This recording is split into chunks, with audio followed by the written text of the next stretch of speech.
Hi, I'm Ruthie Dahle and welcome to my channel and welcome to Mental Health Thursdays. This week I want to be talking about feelings, and if you want to know more then keep on watching.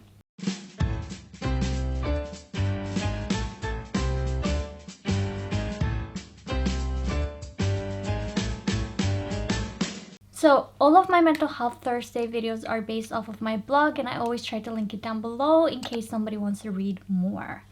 Now, feelings is something that we may not think of when we think of mental health, the same with relationships. And this is the kind of feelings where we're talking about I like you kind of feelings or I love you kind of feelings. It's not the I hate you feelings, it's the more romantic feelings. And you may not associate that with mental health, but keeping that locked up inside of you will affect you. It will haunt you in all of those what if scenarios that you play around in your head. So not telling how you feel will affect you negatively. And telling somebody how you feel isn't a bad thing. Now, you have the option to tell them how you feel, and they have the option to either say they like you back or to say no thank you, you're not my type, or some other form of rejection. I think it's important to know that yes, you have the right to your opinion and your feelings the same as they have a right to their opinion and their feelings. And you should not feel entitled that they like you back.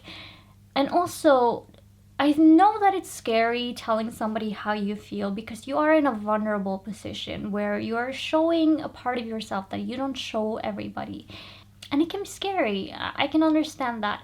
But you have to remember that with anything in life, there is a yes or a no answer. There really isn't anything other than that. And so if you go into it knowing that either they will say yes or they will say no, and it's okay if they say no because then you know where they're standing. If you don't ask them or say anything, you don't know where they are at, you don't know where they're standing, and so you're torturing yourself with all of the what ifs, like what if they don't like me, what if they do, and you're running that back and forth in like 100 different scenarios in like less than a minute, and torturing yourself when you can just simply say, listen, I like you, you may not like me back, but I'm just putting that out there. You don't have to do it in that exact way, but in a way that suits your personality and the way you do it. Now, if you're more shy, you can do this over text, you can do this, write it down in a letter and give it to them. It doesn't really matter as long as you get your feelings across.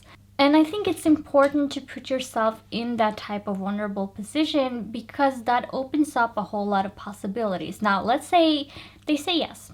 You two start dating, your life move forward, and all of your what if scenarios that were positive are now happening. Also, your what if scenarios can be great ideas for what to do in a relationship because most people, they think about, what if we were dating? What if we were doing something like this and that? And you have already come up with great date idea suggestions that you can do in your relationship with that person.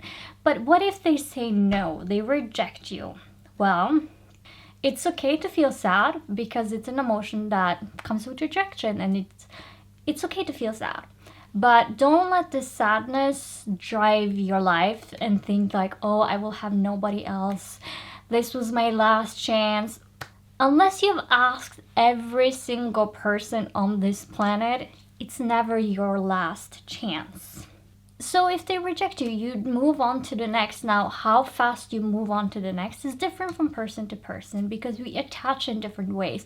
And just because you like somebody and you find them attractive does not mean you love them, but there's still an attachment there emotionally because you do like them. And if they reject you, you have to kind of cut that emotional bond that you have been putting in, and most likely it's just from your side, so it's easier to cut because it's not two-sided for both sides. So it's easier to cut, but it doesn't make it easier for you because you are the one who has invested the feelings, the thoughts, the made up scenarios in your head. You have invested all of that, so it's not easy per se, but it's easier because it's one-sided.